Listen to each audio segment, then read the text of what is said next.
Тергөө болот абы? Тергөө жок. Тергөө бай биринчи жолу сураган бойдон эле болгон жок. Өткөндө бир жолу чыгарышты. Мурунку мыйзам менен алган курал жарактарым бар болчу, ошону экспертизаны өткөзүптүр. Экспертизанын баары таза чыгыптыр. Эч кандай ал жерде кылмыш жок экен. Атак эч кандай тергөө болгон жок. Эмне үчүн дегенде, мен мурунку ички иштер министринин орун басары катары менде дагы маалыматтар бар.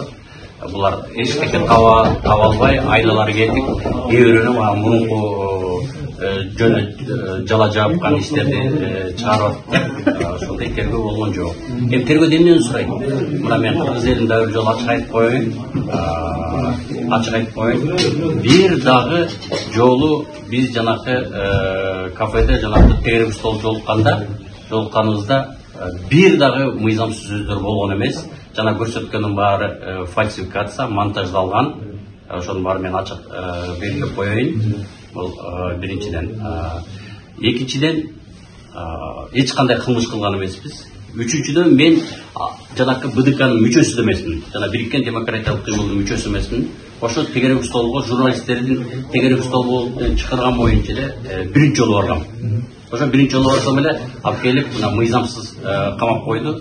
Ошон үчүн урматтуу бийликтегилер, кеч болуп кала элек да акылыңарга, эсиңерге киргиле. Аягы жакшы менен бүтпөйт. Кыргыздар ушинтип бири-бирибизди кубалап камап отуруп, мына 3 жолу революция болду. Ошон үчүн мындай жаңы жылдын алдында кечиримдүү болуп, жок дегенде кыргыздар качан апаларын, кыздарын, айымдарын кордочу эле кыргыздар. Кыргыздын салтында, ада салтында жок да, туурабы? Ошон үчүн ушу жаңы жылдын алдында жок дегенде жанакы кыздарды, айымдарды үй камагына жаңы жылдын астына чыгарып койсун. Эмне үчүн дегенде, балдары ыйлап атат, кичинекей балдар да бар экен. Бул туура эмес.